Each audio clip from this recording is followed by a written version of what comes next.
Hi guys, so for today's agility session we're going to be looking at changing direction at speed, and most importantly we're going to look at a 1, 2, 3 change of direction. Now if you watch my YouTube videos you might have seen this already before, but it's just a different way of changing direction to make sure that we keep our feet on the ground, we don't end up too wide, and that therefore we can change direction a lot more quickly. So usually when we change direction we're taught to step, plant our foot, turn our hips and drive, but as you can see this means that my feet end up quite wide, so my centre of mass or my body weight has to be transferred further. Really, when we're running on the court we want to make sure that our feet stay directly under our hips the whole time.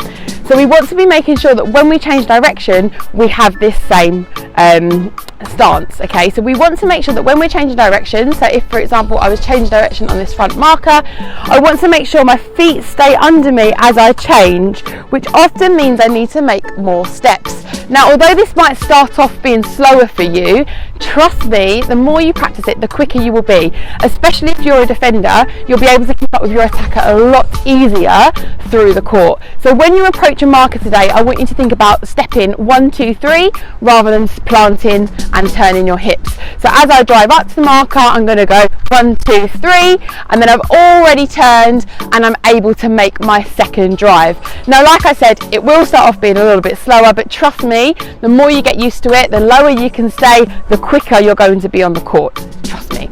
So let's get on with the session. So in today's session we're going to start with a little bit of footwork practice, and then we're going to move on to see how we can use this 1, 2, 3 change of direction through the court, so stay tuned. So the first part of today's section is going to be our footwork and agility practice. So I need you to set up yourself a square using 4 markers. My square is about 3 strides apart on each corner, okay, just so that we're nice and consistent. You're going to work for 30 seconds on and 30 seconds off, and you're going to complete each pattern twice through. So I'm going to walk you through each of the patterns now. I'll leave a little diagram up on the screen for you so you can really see the pattern that you need to be making. First off, we're going to do a bow tie, making sure that we do our 1, 2, 3 change direction on each corner.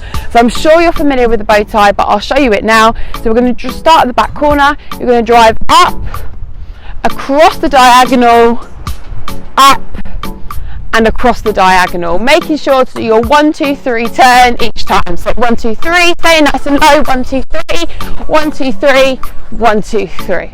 Complete as many of those as you can in 30 seconds. Take 30 seconds rest and do that twice. Exercise number 2, we're going to make some triangles on the court. So we're going to drive up, diagonal just like before, and then we're going to come across the straight to make a triangle on our left side. We're making sure that we're always looking up the court and we're turning inwards, not outwards. This is outwards, okay? We want to make sure we turn inwards on that turn. 30 seconds making a triangle on the left, and then for set 2 you're going to do 30 seconds making a triangle on the right hand side. So it would look like this, okay? Pattern number 3, you're going to drive up, across, diagonal, and then across again. So it's similar to a bow tie, but it's the opposite way around. So we drive up, across the top, turn inwards for the diagonal, turn inwards for the straight drive at the back. Up, across, turn inwards, and then turn inwards again. And you're going to repeat that twice, so 30 seconds on, 30 seconds off.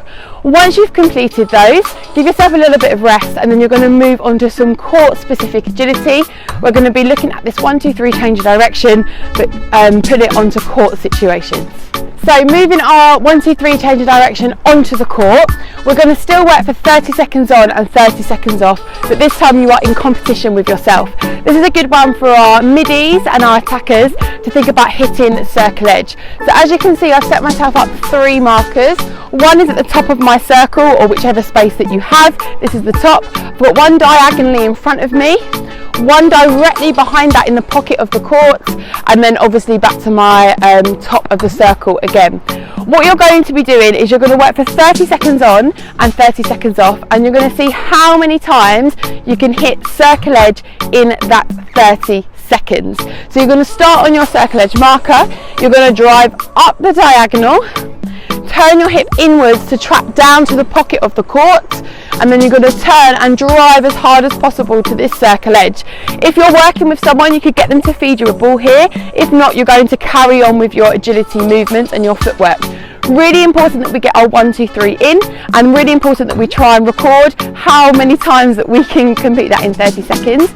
You're then going to take 30 seconds rest and then go again. See if you can match your time or get a better time. So for our final practice today, we're going to look at this from a defensive perspective, specifically goalkeeper, goal defence in the circle. So we're going to now look at how we might track our goal attack or goal shooter when they're taking those drives out of the circle and back in. So you're setting yourself up another triangle. I've got one point just by the outside of the post, 1 point at that same top of the circle again, and another point at the pocket just slightly further away from the circle edge, so we can use that as our clear. Again, you're going to work for 30 seconds on and 30 seconds off, and you're going to record how many repetitions you can get in that 30 seconds and then try and beat your score. So you're going to start at your back marker. You are going to drive up to the top of the circle, thinking about maybe pushing your player to the top. You're then going to track them to the pocket where they're making that clear drive. You're going to turn inwards back to here, possibly for that interception. You're going to track them out on the clear again and then come back to the start. Now if you're working with a feeder or a partner, you can get them to pass you a ball here on your final run. Okay, if not, we're just going to go back with the footwork. So we're starting in this position. We're going to drive up, out for the clear, 1, 2, 3 changes, turn inwards, back to the post, come back out, they've cleared again, and then go back to post for the final interception, and then we go again. Time yourself for 30 seconds, see how many reps you can get in. It will be less on this one because there's more movement, but make sure that we stay nice and low. We're turning inwards to the game, okay, so that we can see the ball and that we're using that 1, 2, 3 change of direction. Good luck, hope you enjoyed the session, and I'll see you again next time. Bye!